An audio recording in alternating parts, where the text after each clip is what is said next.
Hey guys, I think I've done this once before, but I figured I'll walk you guys through it. So I just got all these buttons picked up from my machinist, so there should be 50 in here, which I'll go ahead and count. But basically, I've got a guy, 10, 15 minutes away from me that does the machining on all these buttons. So you can see this is how they come off of the machine, right? He doesn't do any deburring on these, so basically when you cut, some of the metal wants to like fold over and wrap around. Which if you've ever sharpened a knife, I'm sure you're familiar with that, right? You sharpen the knife and there's a little like curl of metal that sticks off. Same thing happens when you're machining. So this is what these buttons look like, fresh out of the CNC. So they come like this. Now, this looks interesting, looks kind of cool. But if you're looking at Microtech and you want this to match, it's not super close, right? This is a halo, but it's, for this purpose, we'll be able to compare it pretty well. This is kind of the finish that we're going for. You can see the difference in sheen here is pretty significant. And then especially down on the bottom, you can tell, right? You've got the super shiny finish versus these blasted finishes. And it just looks way different. So what I want to do is try and match this finish as best as possible. So that's kind of what I'm going to be talking through how I do. So basically, I received this. That's all well and good. We want to inspect it. We want to measure everything, make sure it's all within spec, right? So there's a couple different ways we can do that, but I do know that 288, 289 is kind of what I'm shooting for here. That's right in the middle of the tolerance band, and that's perfect. And then there's a couple other measurements that I want to check for interface right-wise. So here, right, I want to check from the interface notch that I've got cut, and I've got 605 there, and then I want to make sure that this is pretty centered, so it should be about the same on the other side. So I got 603, and this isn't a perfect measurement, right, because my ends of the caliper, I'm kind of measuring at an angle like that. So in that range, it's going to be completely fine. I expect that to be a little larger than the blueprint just because of the way I'm measuring, because we're going diagonal, or yeah, because we're going diagonal and it's going to stick out a little bit more on top. And then another quick one, right? We want to check the thickness of this flange down here. 33 I think is perfect. I think the nominal on that is something like 33 or 34. And then this groove in here we want to make sure is okay, 53-ish. So that I want to say is okay too. At the end of the day, I guess we'll see. And 273, 275 in that range, something like that is just about perfect. So this one looks like it's in spec. I'm going to do a couple measurements on the other ones. Nothing that you guys really need to see there that's critical for production of these, as long as they fit your knife, right? So that's that. I'm going to bring you guys over to the tumbler because that is the next step. All right, so nothing but the finest. We've got this Harbor Freight tumbler here, which, honestly, it's not professional grade or anything. And if I was making $1 million parts for aerospace, probably wouldn't be what I would use. But for knife parts, it's perfectly adequate and it works just fine. So basically all we're gonna do is take this bag of parts and dump the whole thing in here. Now, I've got the deburring media in here. So shaped like this. I forget exactly what these are called. They might call them triangles, they might call them pyramids, depending on the manufacturer. None of these are particularly sharp. I know you can't really see sharp edges, or you're not gonna be able to feel how sharp or not sharp these are. But the point of these is they're basically going to bang into the parts over and over again. And that's going to work burrs back and forth. It's going to knock down sharp edges. We're going to round over sharp corners. So overall, it's going to make it a whole lot more comfortable for you to use, for you to hold. And it's going to prevent any sharp edges from either tearing up your fingers or your pockets. So if you have one of the really early buttons from me, those I would either keep as is and keep them sharp, because a lot of people actually told me that they liked them sharp, which I was surprised about, but they did. Or a lot of those were hand sanded as well. So I would work up 180 grit and then 400 grit and 800 grit. So I would sand kind of contact surfaces and get it all comfortable. Basically, this is all good. We're gonna have this go. This is brand new media that I've gotten here. So we're gonna turn this on. I'm gonna come back and check it in like 20 minutes, half an hour, something like that. And we'll see what the parts look like and determine if we need more of the tumbling or not.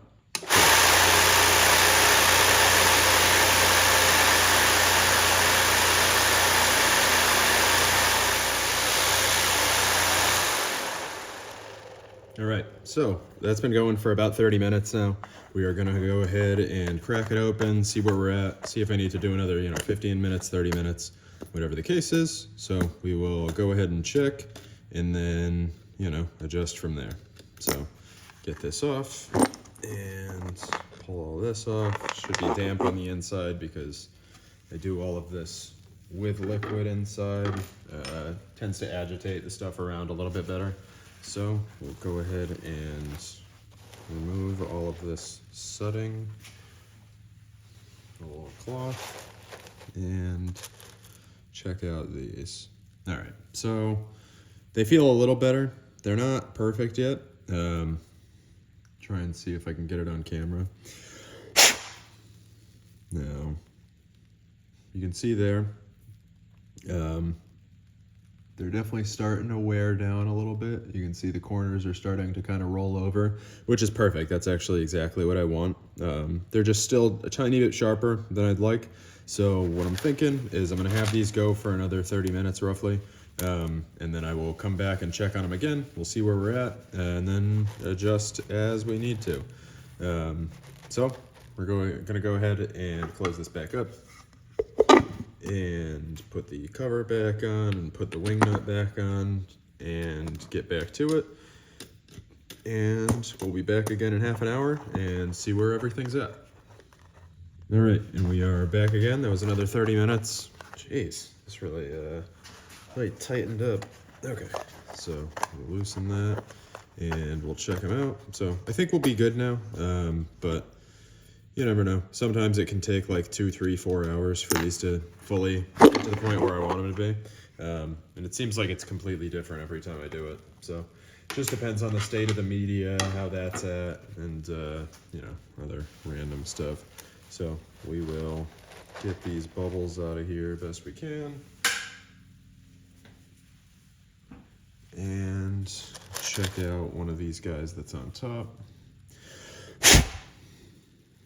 This feels pretty good. It's about where I want it to be, but honestly, I think I need more time on this. But it is pretty close, so I'm fairly happy with where it's at. It just needs a little bit more work. Okay, that's just bubbles. I thought it was chips in the bottom for a second, but yeah, just needs a little bit more time.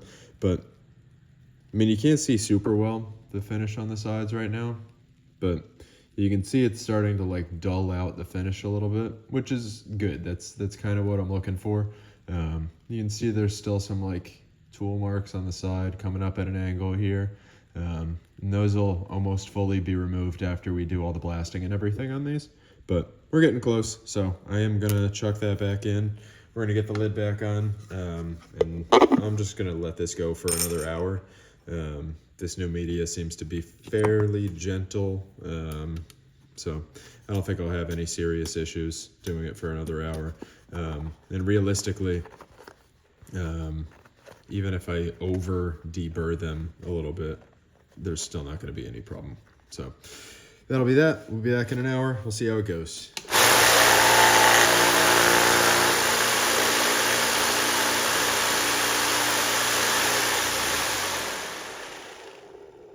All right, we are back again another hour later. So that is 2 hours total of tumbling that we've done. And we are gonna see how these look. Hopefully they're good now. If they're not, then I don't really know. I mean, I can put more aggressive media in here if they're still not where I want them to be. This is a little bit softer of a batch of media, so it seems. So can always do that. If I have to, and I may end up having to, depending on how they are this time, but I have a feeling these will be just fine this time. So looking at that, I'd say these are about good for my liking. We've rounded over all the edges pretty nice, nothing sharp noticeable here. So basically all I need to do now, it sounds easy, but I need to find all 50 out of the tumbler. So I got 50 of these buttons in here. Got to dig them all out because they're all spread throughout the media, right? So you just kind of sort through, find them all. I toss them in an ultrasonic cleaner, so I will show you guys that next once I get them in the ultrasonic. All right, so went and sorted through everything.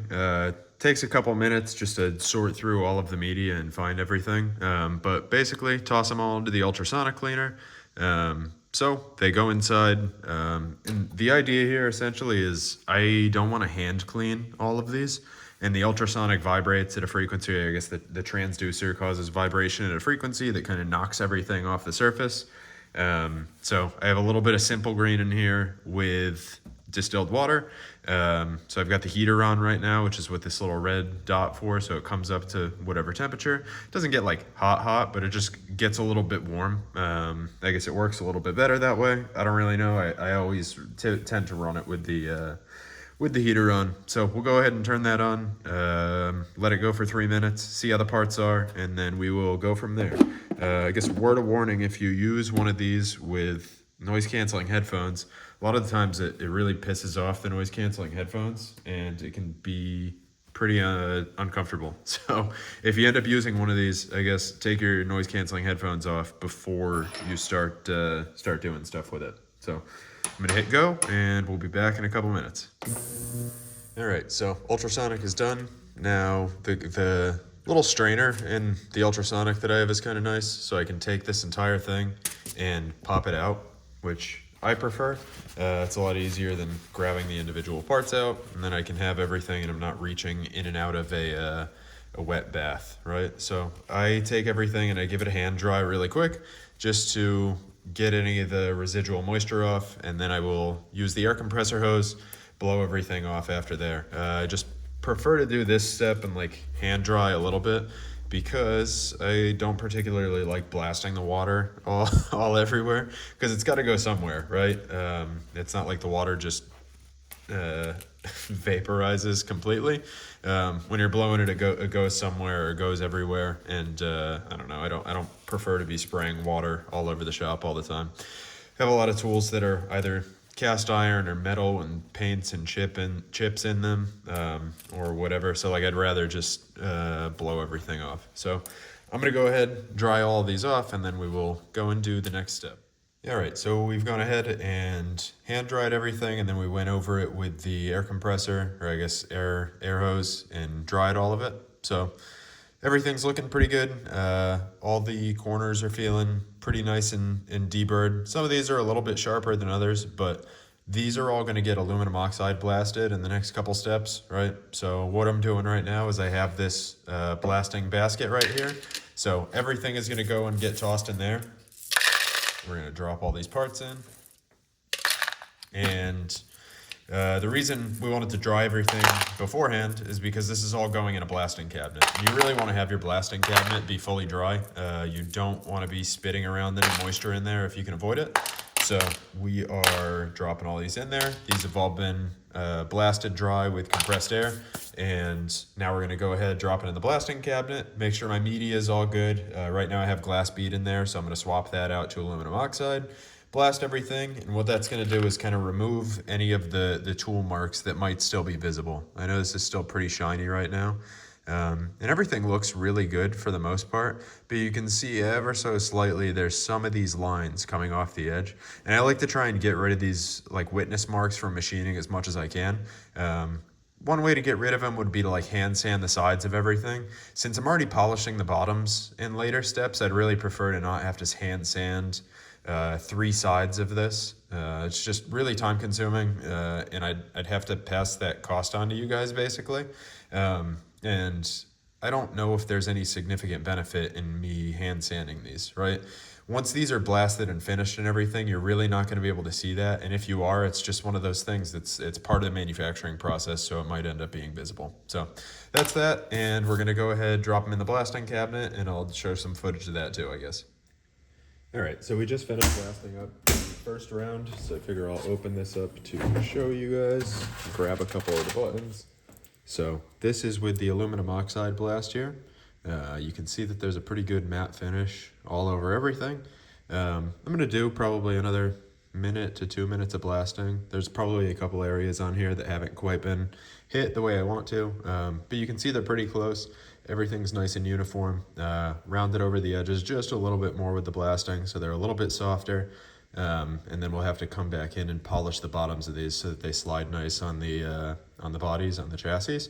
But otherwise, everything's looking pretty good right now. So I'm going to go ahead, blast these a little bit more, split them into batches of 25, where I'll do Apocalyptic on half of them, on one set of 25, and then I'll do the Stonewash, which is the glass blasting on the other half. So we're getting there, pretty close. Do a little bit finer aluminum oxide, or a little bit more aluminum oxide blasting on these ones, and then we'll split them up and we'll go from there.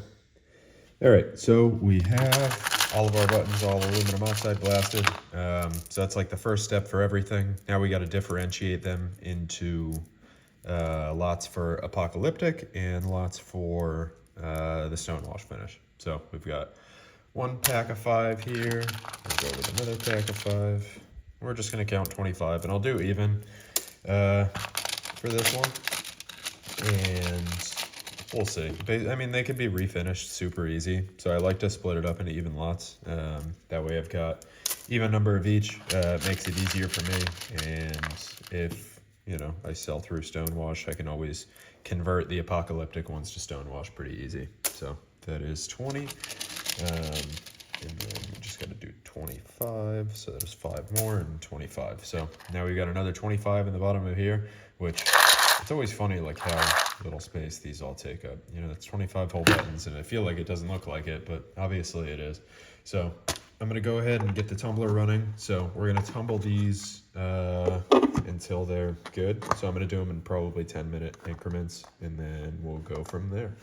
And the other ones, I'm going to switch out the aluminum oxide from the blasting cabinet and put in my glass bead. So we're going to bead blast these. That's going to give them a nice, like, smooth, much shinier finish instead of the matte finish that they are right now. So we'll convert from this, which is really like kind of a dull matte finish, and it'll be a nice, smooth, shiny finish. So we'll change that over, and I will show you guys once I get that done, and I'll show you the Apocalyptic once those are done as well. So I just want to show a little in progress shot. I've done the glass blasting on one of the, well, not one, I've done it on 25, but I'm showing you one. So I've done the glass blasting on this one. I'm trying to open up the tumbler at the same time as I'm showing you this, so you can kind of see the difference. This is nearly done. There's still some kind of surface imperfections, so I got to just continue blasting it a little bit more. Haven't quite gotten perfect on that yet. And then we've got this, which is wet, so I'll hope that the audio comes out for this okay. All right, and we'll dry it off, and I'll blow dry it really quick just so that you guys can see what's going on here. But yeah, I mean, everything's coming along pretty good so far. I just want to kind of progress check on stuff and see what we're looking at, and then you guys can kind of see the difference of how everything works. Hopefully this compressor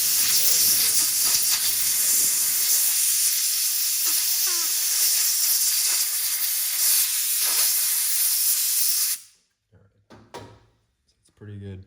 I'll have to actually ultrasonic clean this, but you can kind of see the progress here, and just show the difference between the two, right? You can see we got a much more matte finish on the Apocalyptic. The light's not ideal in here for really showing the character on these, but the Apocalyptic, you can see it's actually really coming through poorly. The lighting is really killing me here. There you go. If I get it at the right angle, you can see there's kind of, I'd call them like snail trails, but these little marks on them from the ceramic tumbler. And you actually want that for the Apocalyptic. That's kind of how it comes from the factory and everything. You can see on the bottom pretty well. That like unevenness, that's not like grime or dirt or anything. That's actual kind of tumbling, not etching, but just kind of surface denting and imperfections that have been kind of worked in by the stones. So this is actually really close to where I want it to be. So I'm going to let it go for another 5 minutes. But this is kind of super close to end state where I want these to look. I know it may not look that way on camera, but once I get like the pictures up for these and everything, you'll be able to tell pretty well. And these ones, you can see there's just some dimples in the surface that I want to work out blasting. So I'm going to keep going over it for a little bit longer, kind of even out that surface. But overall, everything's looking pretty good. Next step after this is just going to be polishing the bottoms on the surface plate. So I will show you guys that when I get to it. Well, all right. So first step, I got to clean everything, right? Because we got blasting media and stuff on these. You got ceramic tumbling media and kind of swarf on those. So we're going to clean everything in the ultrasonic cleaner, and then we're going to go from there. All right, so I am 99% sure this is going to look exactly the same as the last one that I just showed you guys. Anyway, just for the sake of completeness. So I did another 5-ish minutes of blasting probably on the glass bead. Everything's looking basically exactly the way I want to, so I think I'm good on the bead blasting. And then I'm just going to check out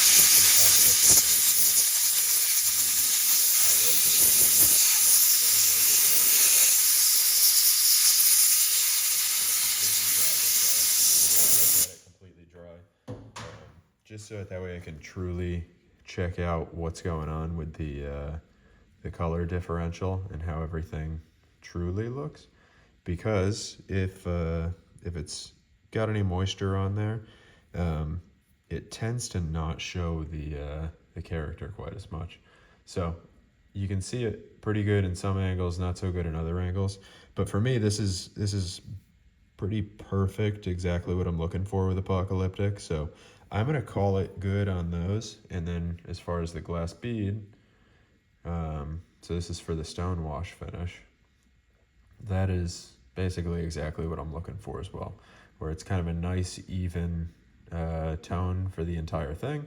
So that's about perfect. So what I'm going to do is go over to the ultrasonic. I'm going to dump all of the stuff straight onto the sandblaster directly into the ultrasonic.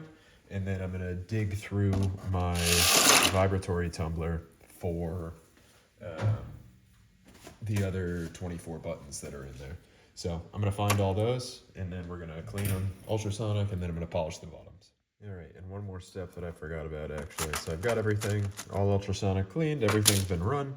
So we've got this whole plate of my buttons.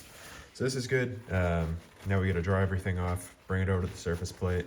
But we just want to make sure everything looks good. So we're doing a visual check at this point and kind of make sure every individual button has been finished and been blasted. So make sure that sometimes two of the buttons can stick together and it'll cause the finish to be uneven on both. So I'm not sorting anything right now, but I do want to dry and just kind of look over and visual check and make sure the sides and the top are all looking good. So we are going to go through all of that, and then I'm going to polish the bottoms of these. And after I polish the bottoms, they're going to get a nice clean and acetone, just to make sure that we've got any of the contaminants or junk or anything off. What I don't want to have happen is have any ceramic media, ceramic dust, or any of the what am I trying to say? Any of the glass bead in there. So we want to make sure that none of that is kind of inside, because when I glue the vials into these, right? Whenever that happens, what I want to make sure there's no cloudiness, and I want to make sure there's no foreign contaminants in there. And what can happen is if you don't clean these out thoroughly and you don't do a good job, there can be junk inside this hole or in the slot. And that can cause issues where it looks fine right when you put the vial in, but then you start curing the epoxy. So I use an optical adhesive in there to glue the vials. And when you glue, or when you cure that optical adhesive, it'll turn cloudy and it'll trap some of those particles in the way. So you won't really be able to see those right away. But when you inject it, it'll kind of pick it up, and then it'll be cloudy, and it seems to cause a nucleation site almost, where you get this weird ice cube or like ice cracking effect is the best way that I can describe it. Since I started doing the rinses in acetone, I really haven't had this issue. But when I wasn't doing that, every once in a while you put the glue in, and when you start curing it, you get this really weird effect where it looks like a cracked ice cube instead of this like really nice clear epoxy. So this is the best way I've found to avoid it, is to keep everything super clean, clean it in epoxy, or clean it in acetone rather. And I'm sure like if you use isopropyl alcohol or something, that would probably work too. But yeah, you just want to make sure that everything is as immaculate as it can be, so that way you don't have any contaminants or any junk in there in general. So I'm gonna keep sorting these out, and then I'll show you guys the polishing step, and that'll kind of be the last thing I've got to share before we glue in vials. All right, so we're back. We got a surface plate right here. So this is like a, I don't know, 10 by 20-ish surface plate. So you will see, this is one of the apocalyptic finish buttons. The lighting is a little bit better over here. So you can see you've got that nice apocalyptic finish, where you've got these nice tumble marks that are visible on here. So that is good. That's exactly what we're looking for. Yikes, that needs some QC on this one. No, maybe not. That's just from my finger rubbing over it. And then this is one of the glass blast ones that still is a little bit damp because I don't get these things perfectly dry. But this is to match the stone wash finish, so this is pretty close. I know I showed the Halo 4 earlier as like a comparison. And then I thought about it afterwards, and this is actually a vapor blasted finish. So this is a totally different thing than the stone wash. So it's gonna look a lot coarser, a lot more spotty on my stone wash finish as opposed to this vapor blast, because this is a much gentler blasting process. So there's much less, what's it called? Much less like abrasive wear, I guess might be the best way to put it. But the way I polish the bottoms of these is I have the surface plate, which is super flat. I think this is flat to like, I don't know. Let's see. It says on the side. So accuracy is 0.00005. So we're at 50 millionths of an inch in flatness, which is obscene. You know, it's super flat. I'm sure you can get surface plates that are flatter than this, but this works just fine for my purposes. Like all we're doing is polishing the bottom of some buttons. So I don't think we need to be down into like the single digit millionths or anything for that. There's just no functional need for it. But what we want to do is take these buttons one by one, drop them onto this area, and just slide them back and forth. And you'll see we're removing a little bit of material here, just ever so slightly, right? But we are just polishing the surface here. And I'm sure you could do like probably 2,000 or 4,000 grit finish on the bottom, and it would probably do pretty well. But I like to do it with the semi-chrome. This is a pretty reliable way from what I've experienced. It doesn't take super long, and the finish ends up really, really nice on here. So we're almost there, getting pretty close. But you do get some buildup of the semi-chrome on the outside, so everything's got to be cleaned thoroughly afterwards, which you would want to do anyway. But I figure I'll walk through the entire thing. So we will keep on going here, but I want to say that's probably about good. So we are going to wipe off the exterior kind of flange area of the button, make sure that that's all clean and good. So I know I'm just off camera right here, but give me 1 second and we'll be back. All right. So I still have some bits of paper towel and stuff that'll come out when I do the acetone wash afterwards. But you'll see that I've got the bottom of this polished pretty well. So functionally, what I'm doing is I have this super flat surface and I'm sliding this along. So any of the contact areas from this button now that are going to actually contact anywhere the knife are polished. So I can take this and just go over it a little bit more and make sure that we're really, really finely polishing that. And like I said, maybe it's worth going over this with like a 2000 grit before the semi-chrome. I forget what the grit equivalence is on this polish, but I know it's fairly high. So I've had good luck with this. I don't know if it actually improves the finish, honestly, but makes me feel better that I'm including or giving a service that I feel like is going above and beyond. So we've got that polished really well, and just as like a reference, right? This is where we started at. So we've got a nice polished surface now, and then this one is still kind of the blasted and tumbled finish. So if nothing else, it's a little prettier, and hopefully it improves the action at least just a little bit. So I'm gonna go ahead. I got 49 more of these to do, so I'm gonna batch those out, and then we've got like the final clean in the acetone just to get everything. So I may do an ultrasonic first just to try and get any of the large junk off. But yeah, we'll kind of go from there, and then I glue everything into order, so I won't be walking you guys through that. But yeah, that's the whole finishing process. So thanks for tuning in, and if you're interested, I should have these listed somewhere, or leave me a comment and see if you're interested, and I can point you in the right direction.